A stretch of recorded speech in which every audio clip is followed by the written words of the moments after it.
Hello and welcome to another edition of another book review. This week I'll be reviewing Empire Falls by Richard Russo. I'll start very briefly with a spoiler-free review of the book. It's a hard book to review without going into spoilers. So what I think I'll do is have a section of the review where I talk about the author. I'll go into a brief overview of what the book is, what it's about. It's a novel, what it's about, and very quickly tell you what I liked about it, what I didn't like about it, who I'd recommend the book to, and then probably go into a longer spoiler section. Richard Russo has been a writer for probably 30 years at this point, maybe 40 years. This book won the Pulitzer Prize in the early 2000s. It was made into a HBO miniseries, which I have not yet seen. He also wrote The Ice Harvest, which was a John Cusack movie in the mid 2000s. So he's written a lot of stuff. I believe he also teaches. From what I gather, a lot of his books are about kind of small towns that are in rural America. And this book, Empire Falls, like I said, it won the Pulitzer, and it's very much in that vein. It's about a small town in Maine called Empire Falls. It's a large ensemble cast of characters. The main character is a character named Miles Roby, who is the manager at this place called the Empire Grill, which is like the only diner in town. And the book is really about him and his relationship with this woman named Whiting, Francine Whiting, who is the heir to the Whiting fortune, which is this family that she married into had owned the mill that was there before that has now closed when this book is taking place in the year 2000. And so she's the kind of last remaining one of the last remaining heirs to this fortune. She has a daughter who also has something of a relationship with Miles, but Miles has a lot of problems. He has a young daughter named Tick, and he is going through a divorce, and he is also being harassed by the police. And so he has a father who has a lot of his own issues. His brother also has some issues. So the book is, I don't want to say it's soap opera in a bad way, because it's really not. I think it does a very, very good job of being empathetic to all of its characters, which is really, really hard to do. I think it does an amazing job of being ensemble cast and rotating the characters in and out to kind of tell this full story of the town without really getting bogged down in one character or the other. Miles is certainly the main character, and his thrust kind of carries you throughout the whole book. But it really is a story about as much about this town as it is about him. He's kind of the center of the story, and everybody's kind of he's like the hub of the story, and everybody's kind of a spoke. And the book is very, very, very well written. Russo does a really good job of telling you things, indicating things, withholding information, and I think he does it very, very well throughout this. There's maybe a couple places where he puts the thumb on the scale a little early, and you kind of see something coming from pretty far away, and maybe that could have been played around with a little bit. He does flashbacks really well. He has a couple instances in the book where he's telling the story through the eyes of young Miles, and these are the kind of the italicized sections of the book. Most of the italicized sections of the book are involving Miles when he was a little kid, and it's told through his eyes, and you kind of see things through the eyes of this like small child in a couple chapters, and he does that kind of tone shift from adult to child very, very well.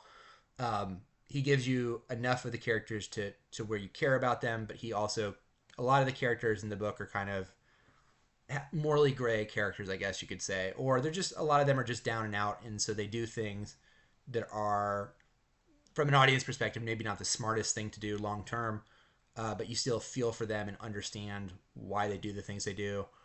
I thought that was really well done. Um, yeah, I think it just handles kind of the small town world really well, where these people all know each other. They don't all love each other, but there's a certain amount of tolerance that they just understand that they're kind of all in this together. And I appreciated that about the book. Um, as far as the things that I didn't like as much, um, the book is a little long, and it is at points in the beginning, especially. I had a hard time. It didn't feel as propulsive as I wanted it to be, and so I found myself putting it down, picking it back up, putting it down, picking it back up a couple times. And I feel like the last quarter of it too, I kind of had to struggle to get through it. Not because the writing was bad, but I was just kind of, I was it was a lot of book, and by the end of it, I was kind of ready to kind of see where the plot was going, because for a lot of the book, you're like, where is this going? I'm not sure. And part of that is, I think there are some characters, like I said, there's a large ensemble cast, and a lot of times, a few times throughout the book, Russo gives flashbacks to characters, and some of them probably could have been trimmed. And I think some of them I would maybe question how much they really added. A few of them are very, very, very graphic, vivid examples of things. And so I think that that was really maybe the reason. And so the writing itself was quite good, but I also thought that maybe for time we could have cut that. And I'm not sure if an editor today would have suggested trimming that a little bit.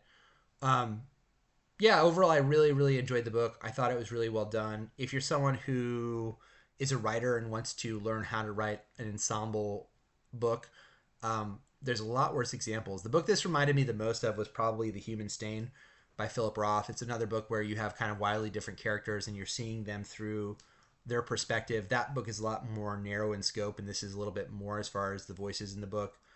Um, and I like that aspect of it. If you're someone who wants to read something that's literary fiction, but it's not too heavy, it's not like purple prose, I think the book reads fairly well. The issue I had with it is, like I said, there's not really a propulsion to it. For me, at least in the beginning of the book, especially, you're kind of like, where is this going?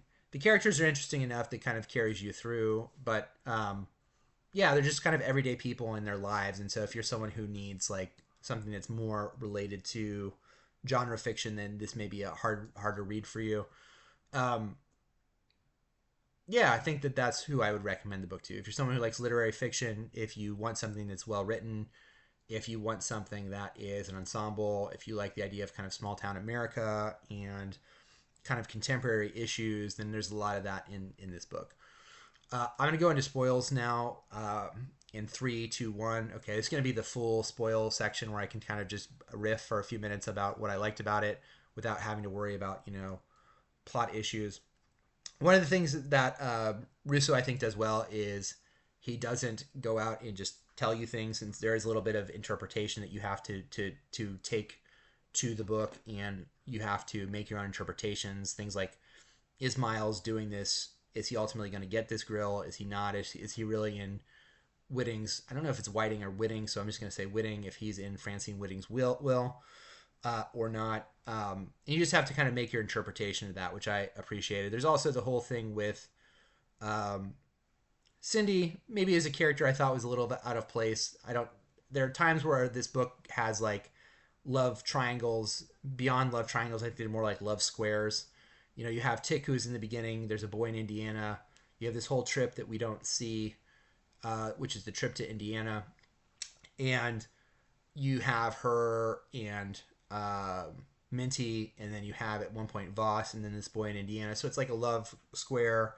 You have Francine, Cindy, and Charlene with Miles. So you have kind of this like almost a soap opera-esque book.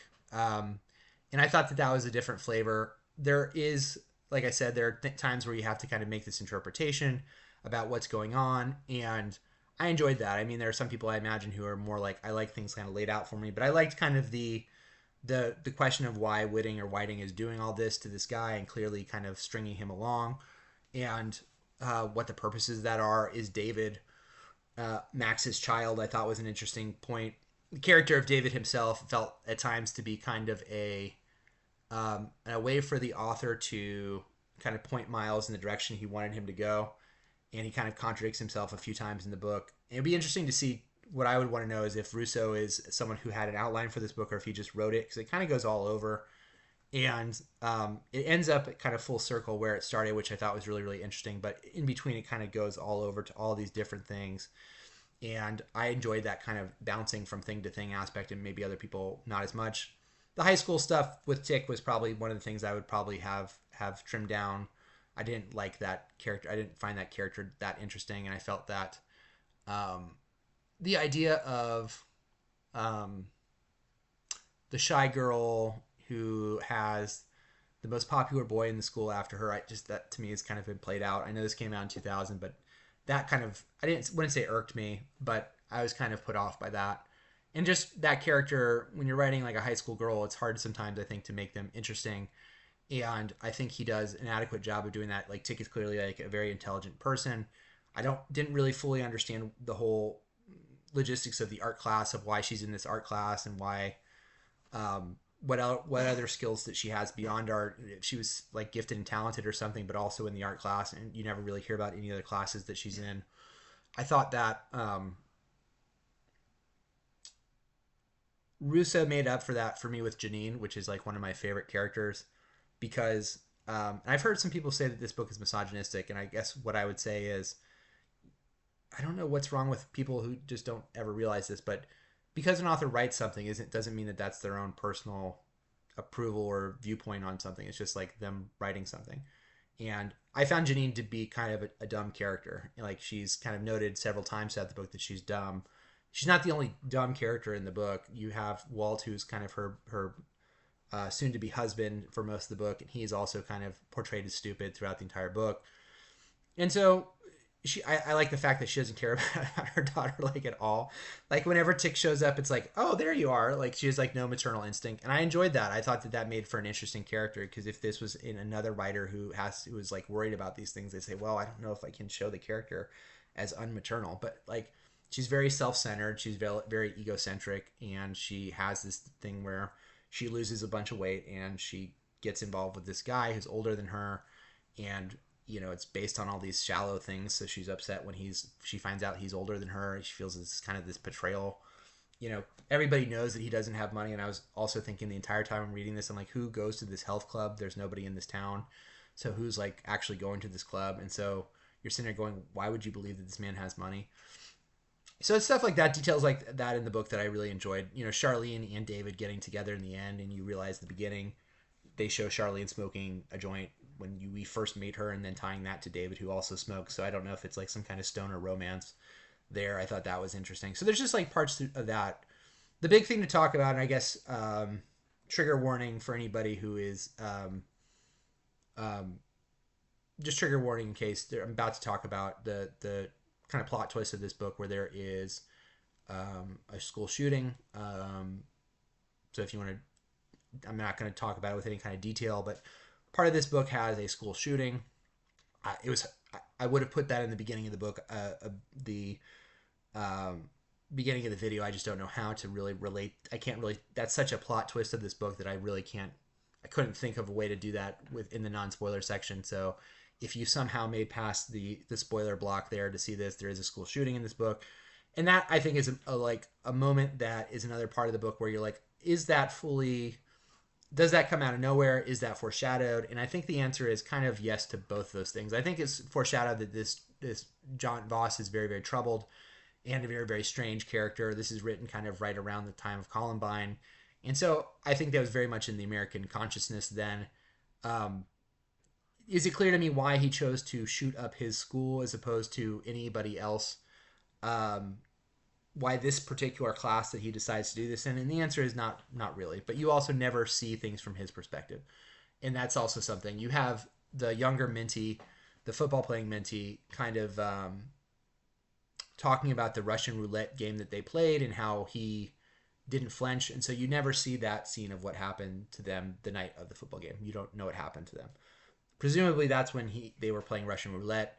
And I think it's implied that this guy is like just gone. And again, it's not quite clear why he chooses to do this, when he chooses to do it, and all that stuff. But you also just there are certain characters in the book whose viewpoint you never get, and he's one of them.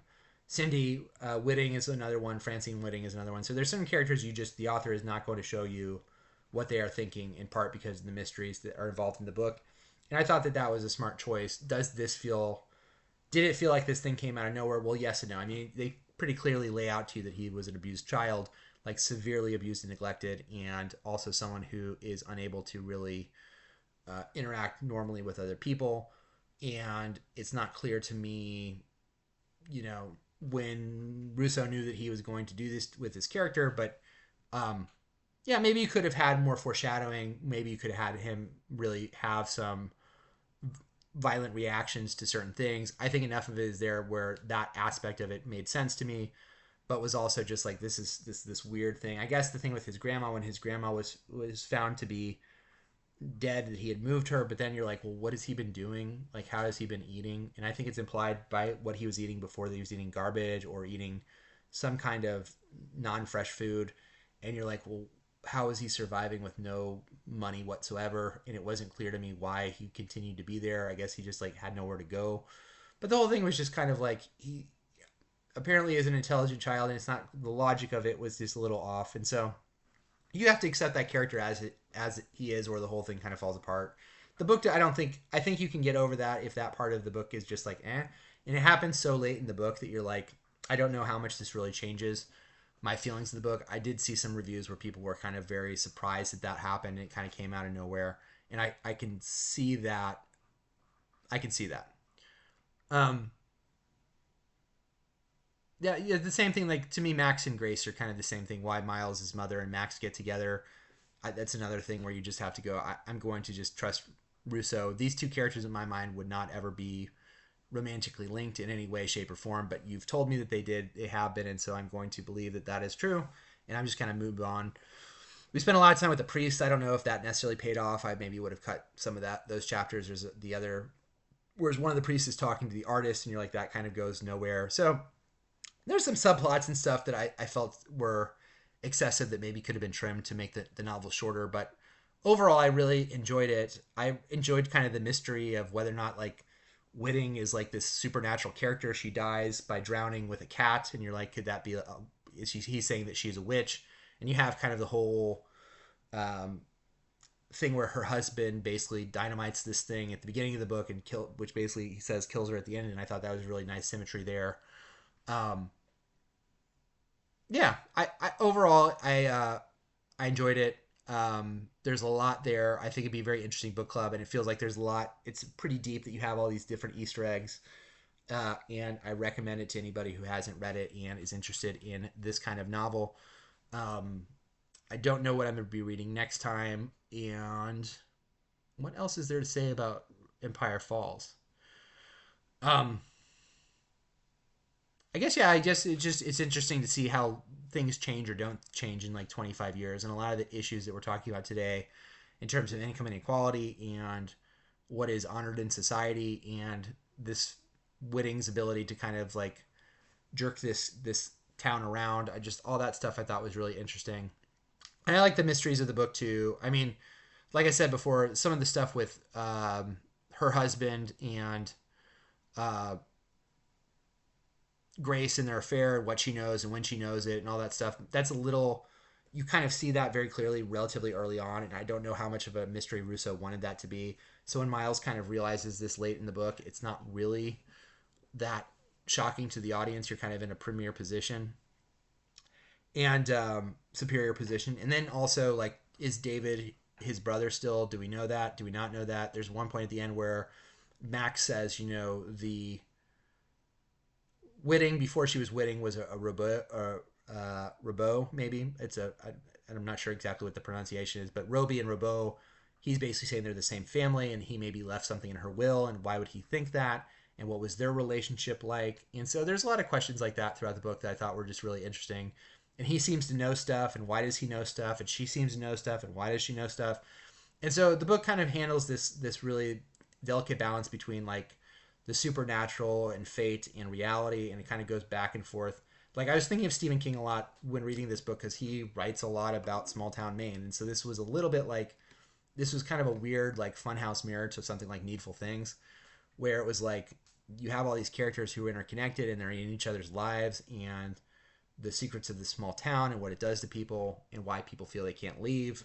And so I thought that was all really interesting. I wish there had been more. The Miles character is an interesting character because he is stuck because he needs him to be stuck, but he also at the end of the book talks about his going when they go away to Martha's Vineyard, becoming a writer, and there's like no indication through the entire book that he was a writer that I can think of. And so he has this like weird, and we learned that Don and Peter early in the book were his kind of college friends, and Miles is a character who went away to college and came back, and so I thought that was interesting to basically say, yeah, he could have been a writer, and he had aspirations of being a writer, but he has absolutely not written anything between the time he dropped out of college, probably when he was 20, to the time that he's 42. And you're sitting there going, well, how much? There's this weird indication that Miles would be successful, and he's making the sacrifices for the town and stuff. But you're like, well, how much of a writer could he be if he's never written anything? And you have, I think Dawn and Peter are interesting characters for being off screen for almost the entire book, of just kind of being what Miles could have been and what his life could have been. And the structure of the book is really weird because it's like you have these things like they talk about the trip to Martha's Vineyard that happens right before the book starts for like 3/4 of the book, and just that whole thing I thought was really, that setup is strange. character of Buster is strange, and so this did feel to me like something he did not plan and just kind of organically wrote. But it's so intricate, and there's so many different characters, and they kind of all weave in and out in really interesting ways that I imagine that both of those things would be really really hard to do, and he magically kind of lands it in like a perfect place in terms of the ending, you know. So where everybody kind of lands basically where they started. I took it to mean Miles and Janine were not together again, but they are kind of at some kind of reconciliation in terms of them co-parenting Tick. Um, yeah, if you have read the book, I would like to hear what you have to say. I know that this book is probably not as well known today as was when it came out. I think it has. When I was trying to do some research on it, as far as seeing through BookTube or other people, I didn't see a ton of stuff, and so I think it kind of has faded a little bit in popularity. I mean, it's only like a few years older than something like A Visit from the Goon Squad, which is kind of still all over, or Secret History or something. It's older. Secret History is older than this, and just it's interesting to see what kind of rises and falls in popularity. But Richard Russo, Empire Falls. I haven't read any of his other stuff, so feel free if you've read this to recommend other books that he's written. If there's anything you want to write about this book, please let me know. I'm sure there are like huge parts of the book that I skipped because it is like a really pretty dense book, and I felt like there's a lot to chew over. So, um, yeah. Until next time, bye.